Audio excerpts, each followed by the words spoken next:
The end of days. It's a phrase most people have come accustomed to throughout history.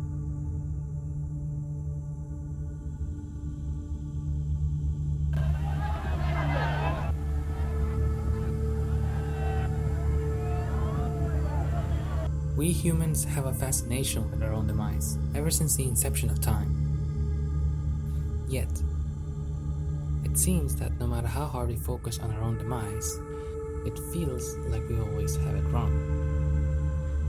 Many people that have come before us have predicted the end of human civilization, and many solemnly believe that the end was near in their lifetime. People during World War II thought the world would come to an end. Before that, people in the Middle Ages believed that the Black Death was the beginning of Armageddon.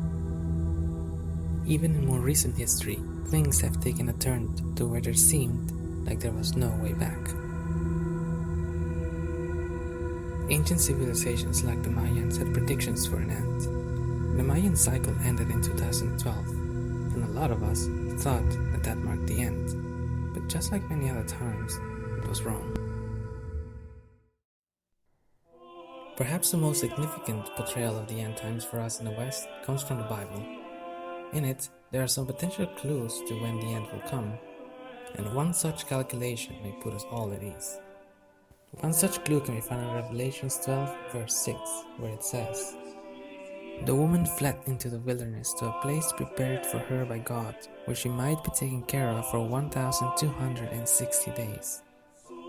Verse 7 of the same chapter continues that the dragon will fight against the angels of heaven, and as we all know, the dragon could be referred to as the devil or evil itself. So we are talking about the end times in chapter 12 of Revelations. What is funny is that this is not the first example where a similar number is mentioned in the Bible, that is, the number of 1,260 days.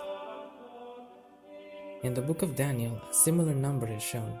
Chapter 10 to 12 of the book of Daniel are filled with apocalyptic visions. In his visions, the prophet Daniel eavesdropped on a conversation between two angels standing on the river Tigris.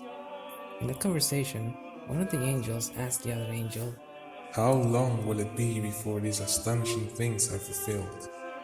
To which the second angel replies in Daniel 12 verse 11 to 12.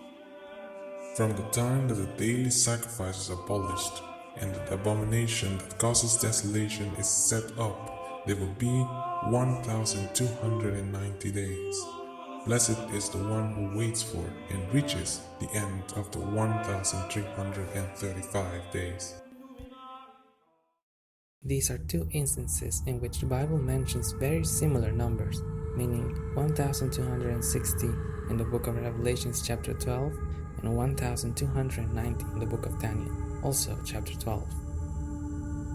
At first, it may seem like these numbers have nothing in common. There's a 30-day difference between them. If that were true, then we can drop this whole subject and move on. But it's not true. If time moves chronologically, then shouldn't stories of people also move forward? The book of Revelations and the book of Daniel were written in very different historical times. If biblical accounts are correct, the prophet Daniel had his end-time visions in the 3rd year of King Darius the Mede. However, no such king has ever been entered in the historical records. But we do know that Daniel lived in Babylon at the start of the 6th century before Christ. He was a young man when he was exiled to Babylon, where he served at the king's court for years until 538 BC, when the Israelites were liberated after the conquest of Cyrus the Great. This means that Daniel might have had his visions before 539 BC, when King Belteshazzar of Babylon lived. As an estimate, let's take the year 550 BC, when Daniel had his visions for the end. Around 650 years later, a similar end-time vision is made known to another prophet. It's depicted in the book of Revelations, also known as the Apocalypse, according to John.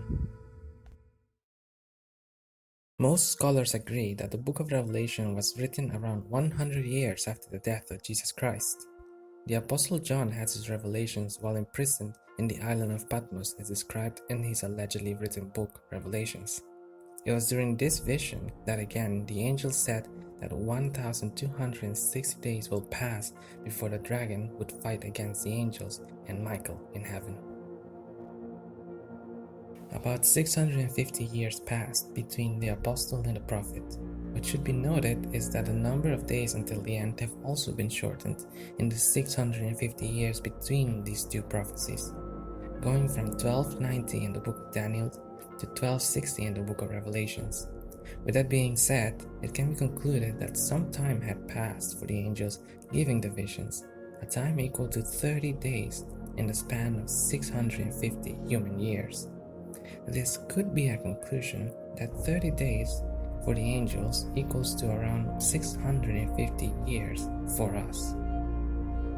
If we divide the 650 years by the 30 days that had passed for the angels, we can conclude that one angelical day equals to 21.66 human years.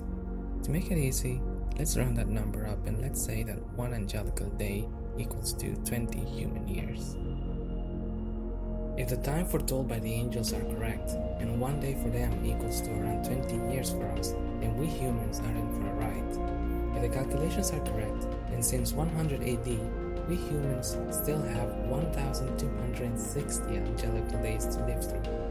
That is 25,200 years to go since Jesus was born. That means that if we have our calendars right, the end of the world won't begin for at least another 20,000 plus years. We are now in the year 2020 after Christ. That is close to 101 angelical days, meaning that we still have 1,159 angelical days to live through. If that is correct, then the so-called Armageddon of God is still way off from our lifetime, and will probably begin to happen in the year 23,180.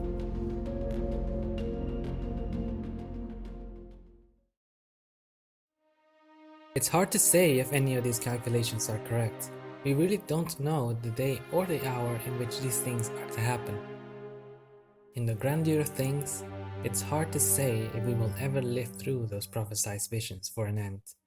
But we can be certain that time is experienced differently for the deities, if there are any. The Bible isn't the only source that speaks about an end time. Similar stories are found throughout the world. What we can take from these stories is that time does move differently for the gods.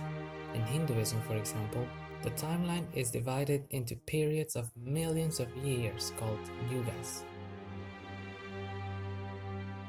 Maybe time does go slowly for us as humans because of our perception of it. Maybe Einstein is correct about time being relative to the person living in its space. Maybe we are all meant to suffer in this life for cycles until the time is right for the gods. And that is what it boils down to. It's the time of the gods. It's not our time. We have no other option than to wait and see what happens.